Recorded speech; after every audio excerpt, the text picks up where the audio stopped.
Bendiciones y salud a toda nuestra audiencia en nuestro canal Tecnologías Divinas en YouTube.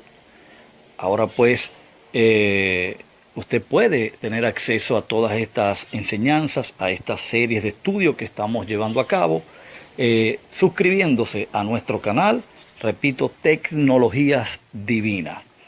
Muy bien, les habla su amigo y maestro en la plenitud del reino, Miguel Faría, quien tiene el placer desde Maracaibo, Estado Zulia, Venezuela, el placer de dirigirse a ustedes, llevándoles estos conocimientos, accesándoles, disponiéndoles estos conocimientos que pues a bien les ayudarán, a bien continuarán edificando y construyendo pues esta mentalidad plena a la cual todos tenemos acceso sin distingo de clase, sin distingo de religión, de credo, de nacionalidad, de color, de tribu, de lengua. Todo ser humano que hace vida hoy en el planeta tiene acceso a esta mentalidad, como lo es plenitud, la mentalidad de plenitud, que es el trato de Dios actual para con la humanidad.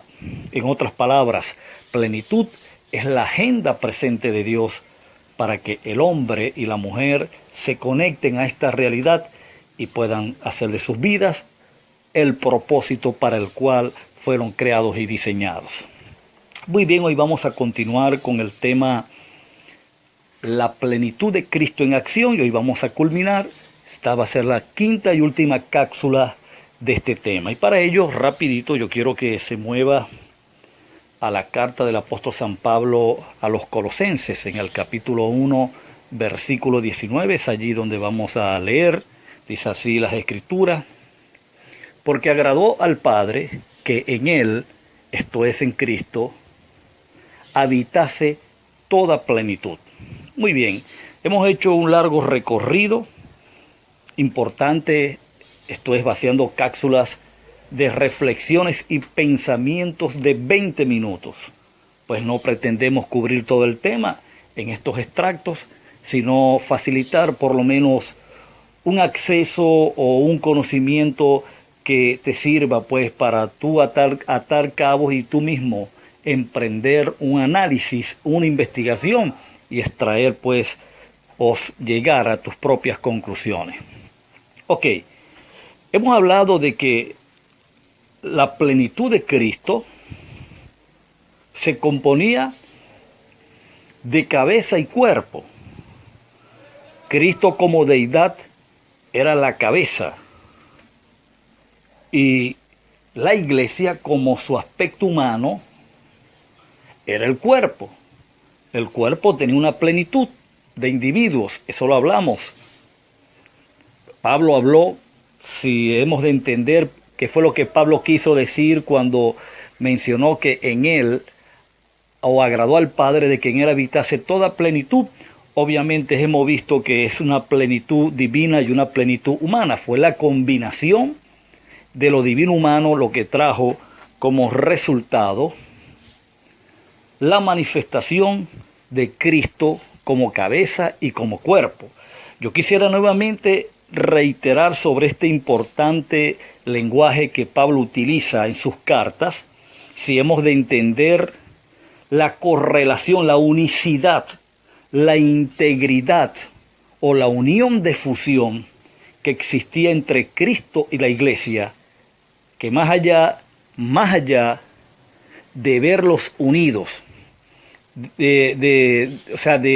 más allá, rectifico, de verlos separados, es imposible, porque es una unión totalmente indisoluble, es una unión inseparable, o fue una unión inquebrantable. Ok, Pablo, acá en la carta a los Efesios, nos habló en el capítulo 1, versículo 23, de que Cristo fue dado a la iglesia como cabeza, la cual es su cuerpo. Luego dice una importante declaración, dice que es la plenitud de aquel que todo lo llena en todo.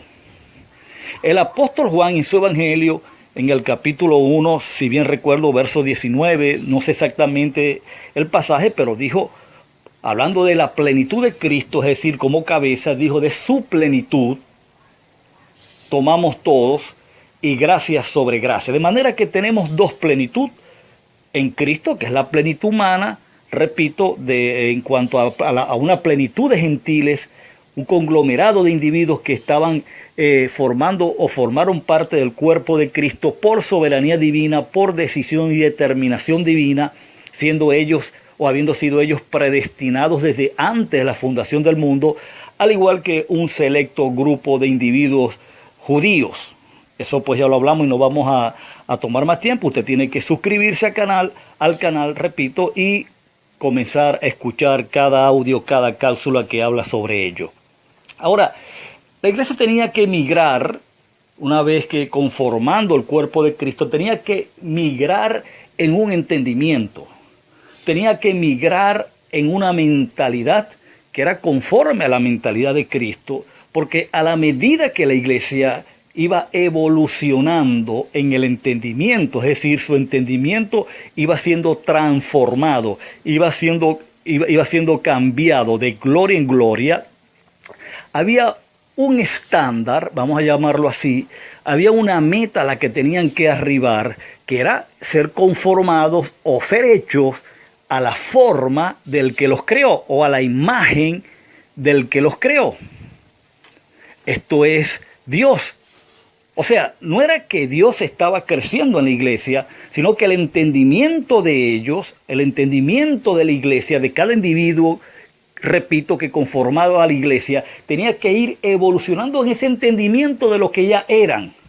De hecho, luego Pablo dice que en amor les dice a la iglesia, crezcamos en todo en aquel que es la cabeza, fíjate. O sea que había un crecimiento, había que emprender una obra de crecimiento en el descubrimiento de todo lo que Cristo era en su faceta divina, de cabeza, de deidad.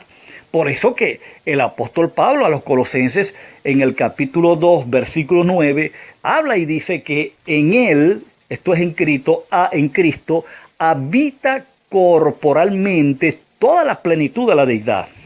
Y si usted hace un análisis sencillo allí, una lectura sencilla, incluso un ejercicio no muy profundo, para el momento que Pablo está escribiendo la carta a los Colosenses, el cuerpo de Cristo era la iglesia. Era su nuevo cuerpo. Era su nueva empresa multihombre. Eso lo hemos hablado en reiteradas oportunidades en las cápsulas pasadas. Pero entonces lo importante, el punto que quiero destacar es que en ese cuerpo residía, en ese cuerpo habitaba la plenitud de la deidad de Cristo. O sea que la iglesia, los miembros de ella, los que componían el cuerpo de Cristo, eran parte de la deidad. Y en ese entendimiento, en ese conocimiento, era que la iglesia estaba siendo invitada a crecer, y de alguna forma soberana Dios estaba impulsando, Dios estaba provocando en cada miembro de forma soberana que arribaran a ese entendimiento. ¿Con qué propósito? ¿Con qué objetivo? ¿Cuál era la meta de que la iglesia como cuerpo de Cristo creciera en todo, en aquel que es la cabeza? Es decir, crecer en esa imagen que era la cabeza, la cual era Cristo en su aspecto divino, como el verbo de Dios, como la deidad de Dios. ¿Por qué había que hacerlo? Fíjate lo que dice Efesios capítulo 2, versículo 6. Mira lo que dice. Y juntamente con él nos resucitó y asimismo nos hizo sentar en los lugares celestiales con Cristo Jesús. Escúchame. La primera etapa de la iglesia, una vez que era conformada, una vez que era desarrollada, una vez que crecía en todo, en aquel que es la cabeza, hallaba este nivel, lo que Pablo luego en Colosenses 3:10 habla del pleno conocimiento, es decir, vestidos del nuevo, dice Pablo, vestidos del nuevo hombre, el cual conforme a la imagen del que lo creó, se va renovando hasta el conocimiento pleno. De manera que había un estándar espiritual al que la iglesia tenía que arribar, que era un conocimiento pleno.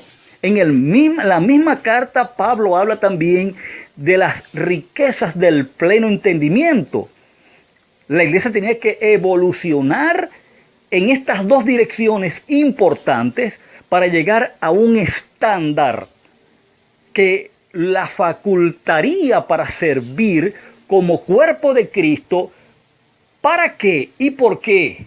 Para que entonces Cristo poder ejercer su reinado en la tierra, poder entonces terminar con el resto de los enemigos que estaba determinado que él debía colocar debajo de sus pies.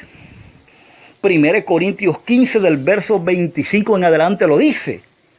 Ahí Pablo lo que está haciendo es retomando el Salmo 110, donde el salmista David dice, dijo el Señor a mi Señor, siéntate a mi diestra, hablándole de Cristo, hablando del momento que el Padre otorgó plena y absoluta autoridad sobre el universo a Cristo para poder colocar a todos sus enemigos por debajo de sus pies. Luego dice, fíjate lo que dice terminando, tu pueblo se te ofrecerá voluntariamente en el día de tu gloria, es decir, en el día de tu reinado, tu pueblo, el cual fue la iglesia, su cuerpo. Lo que pasa es que cuando David lo está anunciando, David está viendo a la iglesia como pueblo. David no la está viendo en la esencia, porque David está viendo es a través de la sombra, porque lo está viendo desde la ley, y la ley lo que contuvo fue la sombra, no la imagen de las cosas. Pero a Pablo le toca verlo desde la misma esencia. Pablo logra ver el cuerpo desde su misma y exacta expresión y sustancia, que no era otro más que el cuerpo de la deidad de Cristo. Era el cuerpo de Cristo como cabeza y como deidad, funcionando como hombre a través de este colectivo o a través de esta empresa multihombre llamado cuerpo de Cristo o llamado la iglesia. Fíjate, la primera etapa del por qué la iglesia tenía que arribar al pleno conocimiento en Cristo era para que sirviese de acceso y Cristo de esta manera poder ejercer su reinado en la tierra, poder introducir los juicios que estaban determinados que debían de ocurrir y acontecer en el planeta durante el primer siglo, y a su vez poder destruir a los enemigos que estaban también determinados que iban a ser destruidos, que iban a ser puestos debajo de sus pies, porque era la iglesia, era su cuerpo quien se iba a prestar como acceso para cumplir con esa misión. La segunda misión, también importante, es la que nos habla Pablo luego en Efesios capítulo 3, ya para ir cerrando, para ir culminando con esta quinta y última cápsula de este tema titulado La plenitud de Cristo en acción. Efesios capítulo 3, versículo 9, observa lo que dice allí el apóstol San Pablo. Vamos a leer, vamos a hacer una lectura al verso 8 primero y luego el 9. Dice, y a mí, que soy menos que el más pequeño de todos los santos, me fue dada esta gracia de anunciar entre los gentiles el evangelio de las inescrutables riquezas de Cristo. Verso 9. Usted no considere los versículos porque la Biblia no fue escrita así. Lea el pensamiento conectado. El verso 9 dice, y de aclarar a todos cuál sea la dispensación del misterio escondido desde los siglos en Dios que creó todas las cosas. Verso 10. Para que la multiforme sabiduría de Dios sea ahora, en los días de Pablo, el ahora de Pablo, el ahora de la iglesia del primer siglo, sea dada a conocer por medio de la iglesia, la cual era su cuerpo.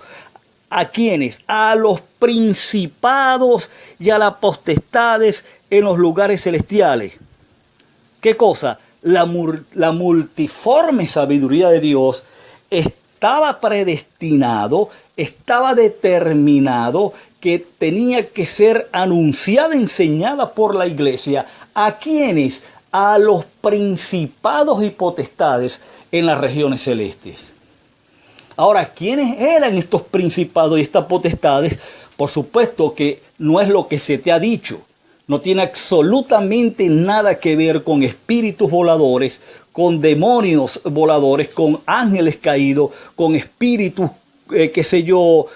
cósmicos y tanta cosa loca que se ha dicho. Aquí los principados y las potestades en los lugares celestiales está haciendo referencia primeramente al liderazgo de Israel, de la nación judía. Está haciendo referencia al sumo sacerdote del momento, aunque eran dos, que eran Caifás y Anás, y a todo el sacerdocio en pleno, incluyendo a los fariseos y saduceos. Estos eran los principados y las potestades en las regiones celestes. ¿Por qué regiones celestes? Bueno, regiones celestes es porque simple y llanamente había un pacto de Dios para con una nación llamada Israel.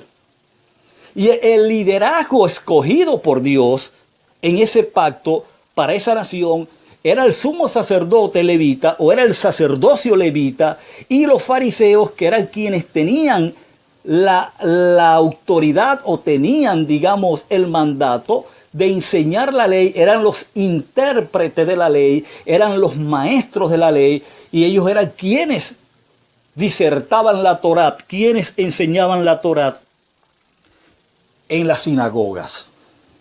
Todas estas personas, todos estos individuos que eran considerados como personas representativas divinamente hablando, lo hacían en regiones celestes, porque recuerde que había un pacto establecido, si bien caduco, si bien a punto de desaparecer, pero estaba presente. ¿Y qué era lo que estaba haciendo Dios? Dios estaba terminando con lo que estaba supuesto a desaparecer. Dios estaba terminando con lo que era sombra, con lo que tenía tenía sombra de variación, lo que iba a ser quitado, lo que era movible. Dios lo estaba quitando. ¿Por medio de qué? Por medio de las imágenes de las cosas, por medio del verdadero liderazgo que era la iglesia, por medio del verdadero Israel que era la iglesia, el cuerpo de Cristo, por medio del verdadero liderazgo de la iglesia, el verdadero liderazgo espiritual que eran los apóstoles, los sacerdotes, los evangelistas, los pastores y maestros. Dios estaba por medio de este conglomerado de individuos, de hombres y mujeres llamado la iglesia, y que se conformaron en el cuerpo de Cristo. Estaba anunciando la multiforme grandeza de su sabiduría a todos ellos en las regiones celestes o en los lugares celestiales. Eran a hombres. Incluso esto incluye al liderazgo del Imperio Romano también. Allí el término principado está describiendo liderazgos de personas, de seres humanos, de gente de carne y hueso, tanto de la nación judía como del Imperio Romano en pleno. De manera que estamos hablando que el segundo propósito de que la iglesia se conformara a la imagen de Dios, es decir, se activaran, se desarrollaran, hubiesen sido renovados en el entendimiento para llegar a un pleno conocimiento, para llegar a las plenas riquezas del entendimiento, era para poder servir de acceso en estas dos titánicas y colosal tarea, como lo fue el reino de Cristo desde el trono de Dios y la manifestación pública, visible al mundo, especialmente a los principados y potestades, que eran las autoridades gubernamentales, tanto políticas como religiosas o espirituales, en los días del apóstol San Pablo, en los días de la iglesia. De tal manera, amado amigo y amada amiga, que culminamos así con esta serie de estudios titulado La plenitud de Cristo en acción. Y le invito para esperar el próximo tema en el cual muy pronto pues se lo estaremos anunciando. Desde la distancia, mi saludo, mi afecto y un fuerte y caluroso abrazo. Será hasta la próxima.